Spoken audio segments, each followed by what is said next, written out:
दोस्तों नमस्कार, स्वागत है आपका बड़ी खबर बड़े खुलासे में।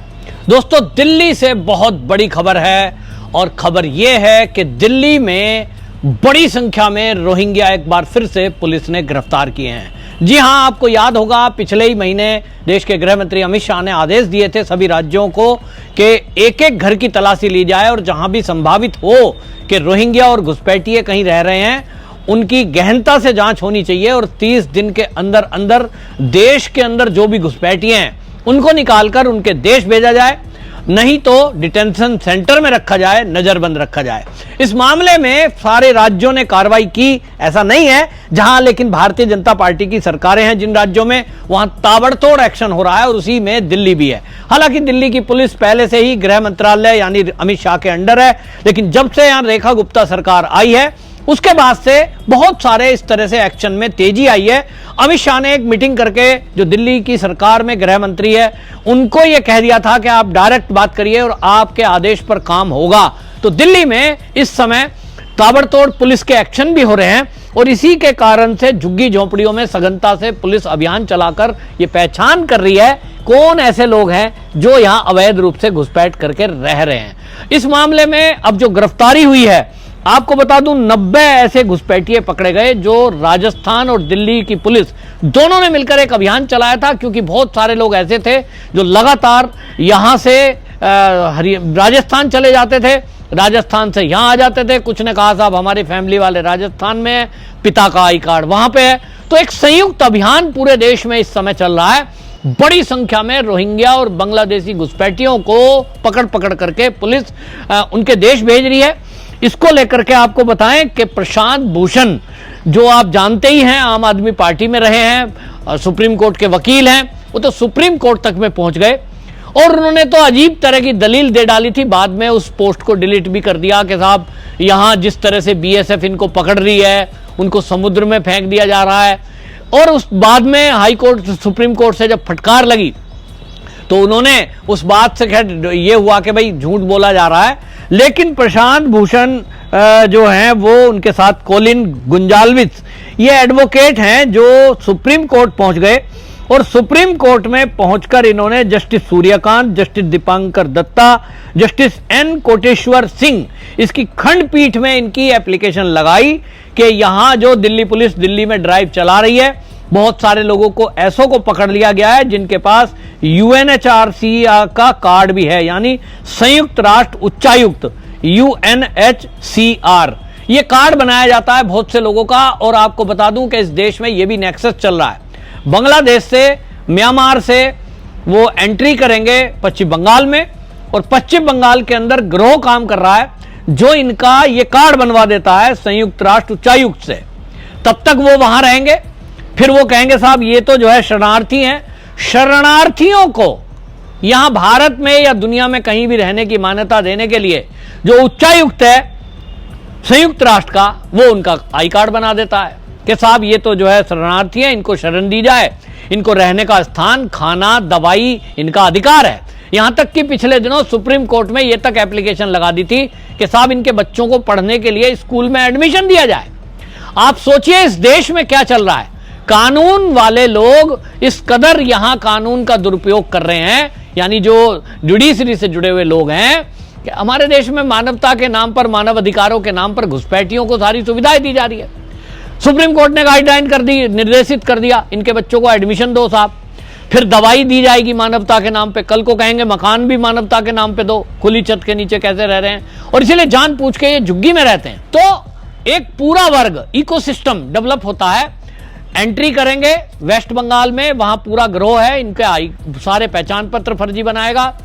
उसके बाद कुछ लोग पैसे लेकर के और वो आ जाएंगे यहां पर संयुक्त राष्ट्र उच्चायुक्त में, इनका आई कार्ड बना देंगे और फिर सुप्रीम कोर्ट में जाके हवाला दिया जाएगा, जैसा कि प्रशांत भूषण ने दिया कि साहब ये तो यूएनएचआरसी का कार्ड है इनके पास और इनको जो है रहने दिया जाए। लेकिन दिल्ली पुलिस इनकी सुन नहीं रही है, जिनके पास कार्ड है उनको भी पकड़ करके बाहर भेजा जा रहा है।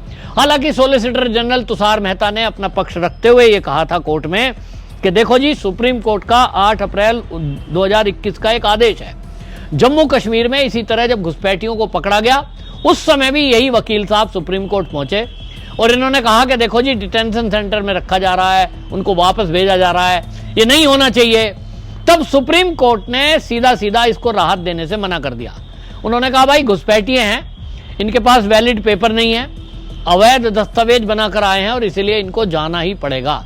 तो वो हवाला दिया गया, तुषार मेहता ने उसका हवाला दिया कि साहब तब तो सुप्रीम कोर्ट ने ही मना किया था, तो इनको क्यों जो है रहने दिया जाएगा। बहरहाल आपको बता दें कि ये इस सारे मामले में अब केजरीवाल, आम आदमी पार्टी ये भी बीच में कूदी और जो रेखा गुप्ता सरकार की तरफ से बुलडोजर एक्शन दिल्ली में हुआ उसके विरोध में जंतर मंतर पर जाकर धरना और प्रदर्शन कर दिया। ये कहते हैं कि साहब ये अवैध निर्माण अवैध क्यों तोड़ दिया। आप सोचें कि एक राज्य का मुख्यमंत्री जो रहा हो उसकी सोच देखिए कि वो धरना प्रदर्शन कर रहे हैं और ये कह रहे हैं कि साहब जो अवैध कब्जा है, अवैध निर्माण है, सरकारी भूमि पर मकान बना लिए गए, वो कब बने, कब से रह रहे हैं, 30 साल पहले किसी ने गलती की, आप कहते हैं साहब आज भी इनको क्यों गिरा दिया, ये मकान रहने चाहिए। इतना ही नहीं, सौरभ भारद्वाज वो दिल्ली प्रदेश के अध्यक्ष हैं आम आदमी पार्टी के, और केजरीवाल तो मुख्यमंत्री रहे, संयोजक हैं, दोनों जने मीडिया में सरेआम और मंच से बोल रहे हैं कि अगर ये बुलडोजर एक्शन रेखा गुप्ता का बंद नहीं हुआ तो 50 लाख लोग सड़कों पे दिल्ली के उतरेंगे। और सौरभ भारद्वाज ने तो ये तक कह दिया कि रेखा गुप्ता की सरकार गिरा देंगे। मतलब आप देख रहे हैं इनकी सोच, इनके दिमाग में है कि ये जो अवैध निर्माण, अवैध घुसपैठिए, सरकारी भूमि पे कब्जा करके भू माफिया जो रह रहा है, इनको रहने दिया जाए।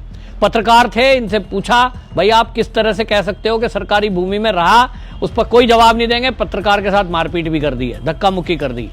मतलब कुल मिलाकर अराजकता पैदा करनी है। और इनका विचार यह है कि अगर घुसपैठियों को कोई निकालने की कोशिश करे तो उनको आंदोलन के नाम पे सड़कों पे ले आओ, फिर सरकार हिलेगी, फिर सुप्रीम कोर्ट में केस जाएगा, अराजकता हो रही है, कोई ना कोई आदेश आ जाएगा।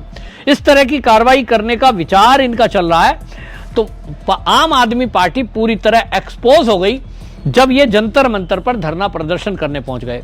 हालांकि मुट्ठी भर लोग थे, दिल्ली का आम नागरिक उस कोई धरने प्रदर्शन में गया ही नहीं। केजरीवाल की, आम आदमी पार्टी की पूरी तरह पोल खुल गई है, एक्सपोज हो गए कि दिल्ली को लूटने के सिवा इन्होंने कुछ नहीं किया, दिल्ली में कोई विकास नहीं किया, भ्रष्टाचार पे भ्रष्टाचार किया।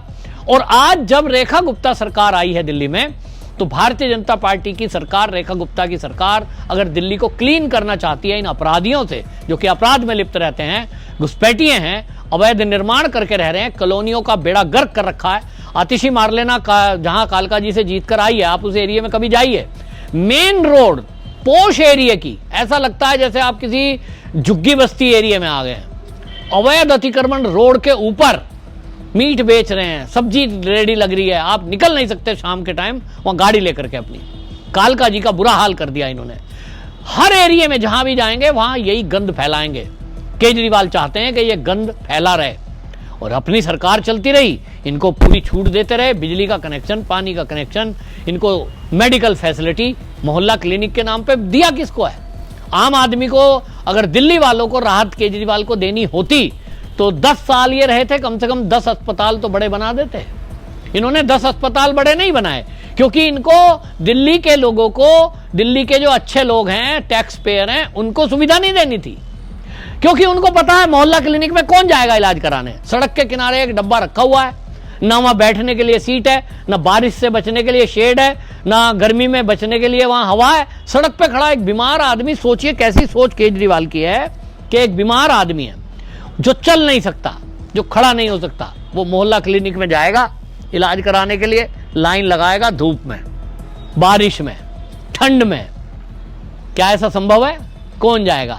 वही झुग्गी वाले, झोपड़ी वाले जाएंगे, रोहिंग्या जाएंगे, फ्री वाले जाएंगे, आम आदमी तो जाएगा नहीं। और आम आदमी, मध्यम परिवार और उसके ऊपर जो टैक्स पेयर लोग हैं दिल्ली के, उनके लिए केजरीवाल को क्या करना था भाई? 10 साल में 10 अस्पताल तो 10 एरिया में बना देते अच्छे, वो नहीं बनाया, उसका काम कुछ नहीं किया।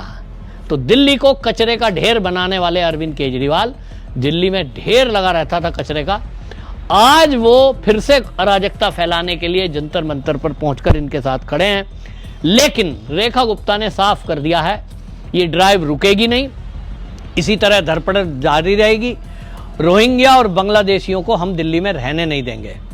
आपकी इस पर क्या राय है? क्या ये रेखा गुप्ता की सरकार जो कर रही है ये करते रहना चाहिए, या आपको लग रहा है कि इस तरह से ये भीड़ को सड़कों पे उतारने की जो धमकी दे रहे हैं केजरीवाल और सौरभ भारद्वाज, क्या इससे वो रेखा गुप्ता की सरकार को गिरा ले जाएंगे, कुछ अराजकता फैलाकर बदनाम कर ले जाएंगे? क्या राय है आपकी? जरूर कमेंट लिखिए और वीडियो को शेयर करिए। वंदे मातरम।